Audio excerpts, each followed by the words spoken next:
आप लोगों के बीच में राहुल भैया जी इस महाशिवरात्रि के अवसर पर कुछ संक्षिप्त में बताएंगे। राहुल जी। सर्वप्रथम परम पूज्य अपने आचार्य जी को प्रणाम, अपने प्रिय माता जी को कोटि कोटि प्रणाम। महाशिवरात्रि के कुछ महत्वपूर्ण बिंदुओं पर मैं बताऊंगा। क्या हमने कभी महसूस किया है कि महाशिवरात्रि की रात में हवा अलग क्यों होती है? यह केवल एक परंपरा है या केवल एक धार्मिक अनुष्ठान, या इसके पीछे कुछ और गहरा है? कुछ वैज्ञानिक, कुछ ब्रह्मांडीय, और यह बात की ऊर्जा 100 गुना बढ़ती है। यह अतिशयोक्ति है या काव्यात्मक भाषा है, या इसमें कोई सत्य है, कोई मापने योग, अनुभव करने योग सत्य? आज हम लोग इस रहस्य के बारे में चर्चा करेंगे। बहुत गहराई से, बहुत विस्तार से। यह विज्ञान है, यह खगोल शास्त्र है, यह मानव शरीर का गहरा रहस्य है, और सबसे बड़ी बात यह अनुभव है। लाखों लोगों का अनुभव, हजारों लोगों का अनुभव, परंतु पहले समझना है ऊर्जा क्या है। जब हम कहते हैं कि महाशिवरात्रि की रात ऊर्जा 100 गुना बढ़ती है, तो हम किस ऊर्जा की बात कर रहे हैं? बिजली की, गर्मी की, या कुछ और? यह ऊर्जा जिसकी हम बात कर रहे हैं वह है प्राण, वह जीवन शक्ति, वह सूक्ष्म कंपन जो हम सबको जीवित रखता है, जो हमारे हृदय को धड़काता है, जो हमारे दिमाग को अनुभव करने देता है। और यह प्राण कहाँ से आते हैं? केवल भोजन से, केवल सांस से नहीं। यह प्राण आता है ब्रह्मांड से, चंद्रमा से, सूर्य से, तारों से, ग्रहों से, पूरे अस्तित्व से। और महाशिवरात्रि की रात, उस रात ब्रह्मांड एक विशेष स्थिति में होता है, एक ऐसी स्थिति जो साल में केवल एक बार आती है, और उस स्थिति में प्राण का प्रवाह अधिकतम होता है।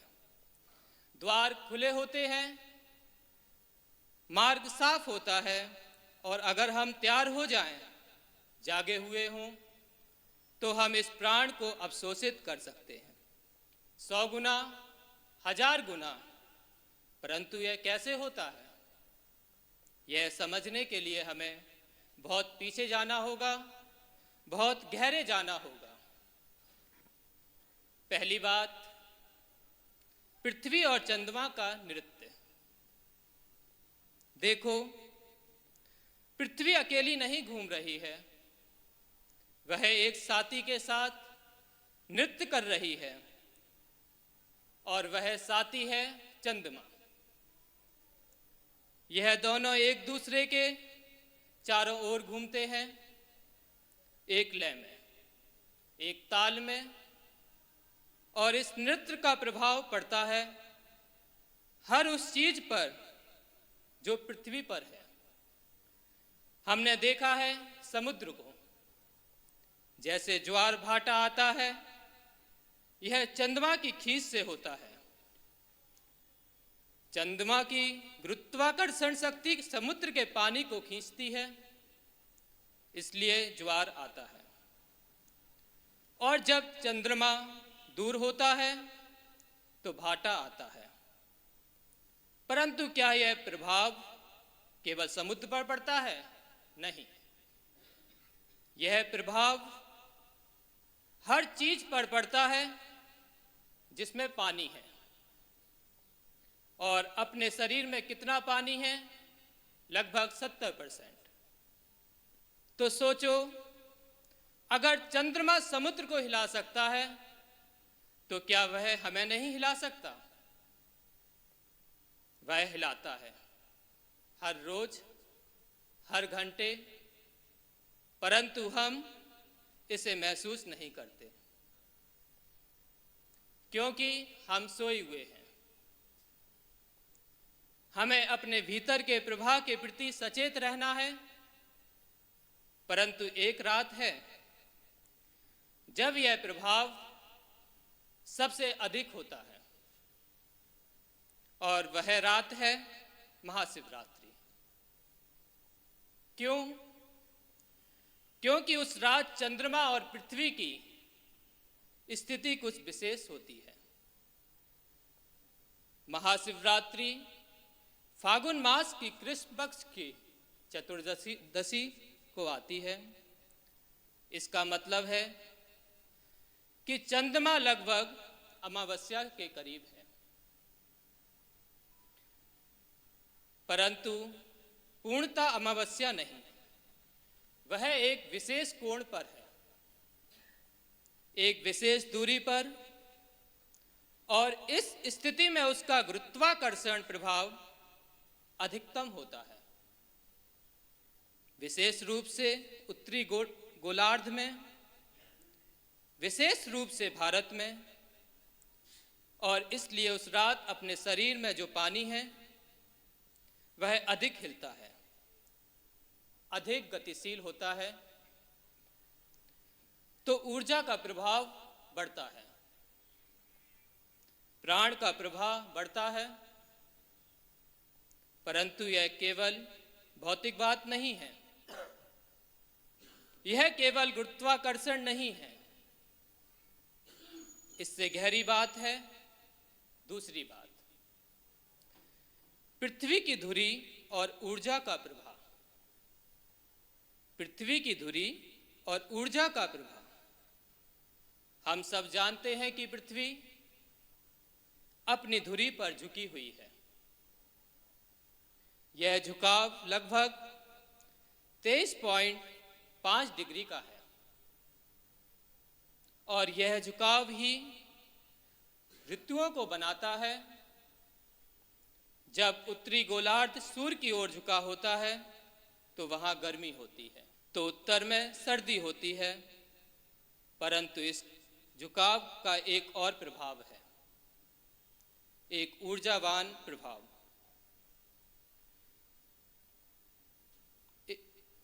एक ऊर्जावान प्रभाव।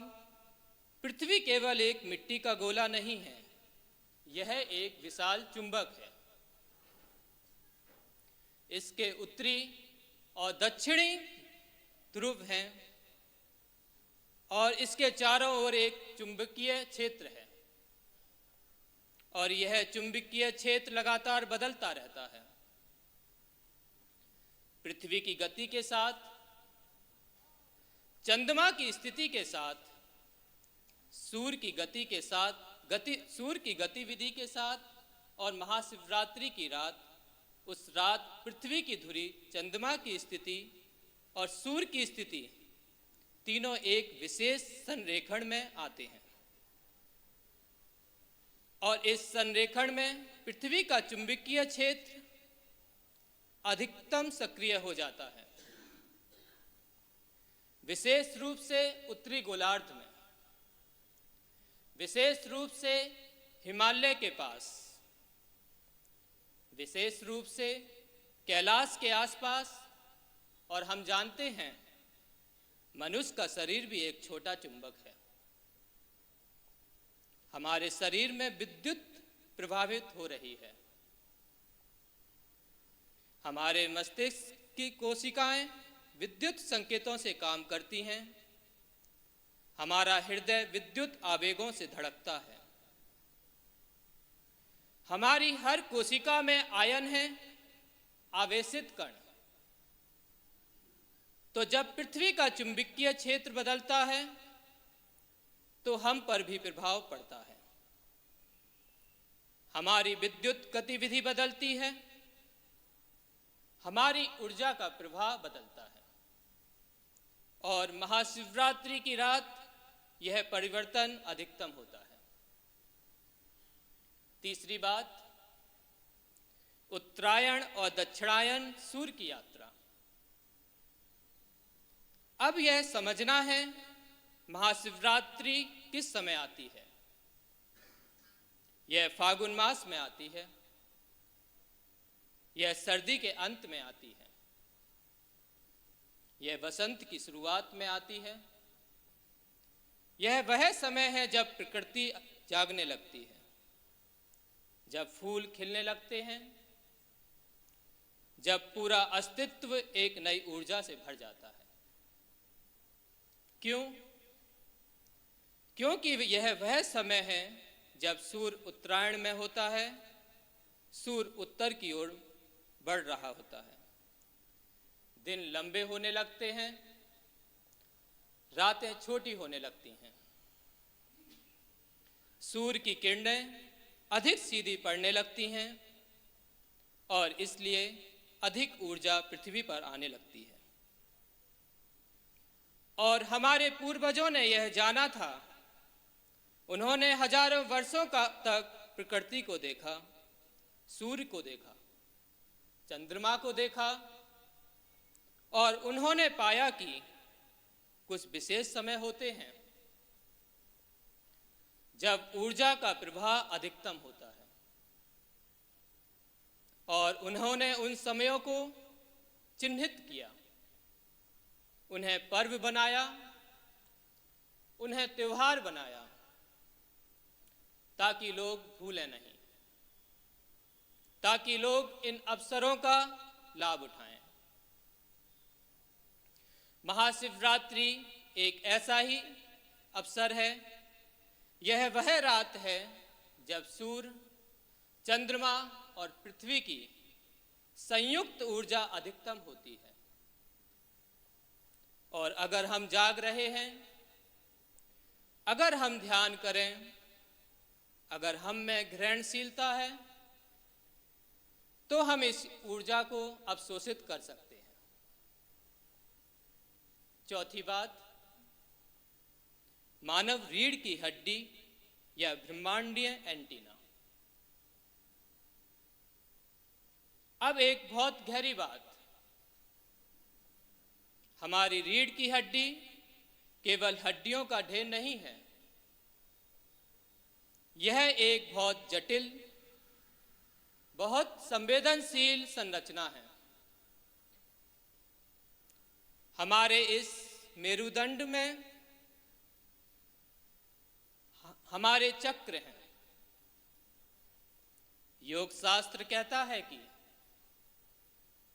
हमारी रीढ़ के साथ 7 मुख्य चक्र हैं, मूलाधार से लेकर सहस्रार तक, और यह चक्र ऊर्जा के केंद्र हैं।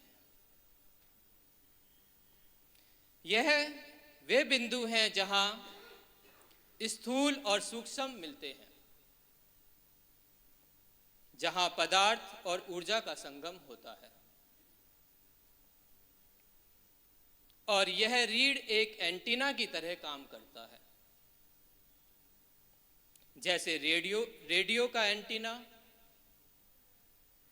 रेडियो तरंगों को पकड़ता है, वैसे ही हमारी रीढ़ ब्रह्मांडीय ऊर्जा को पकड़ती है।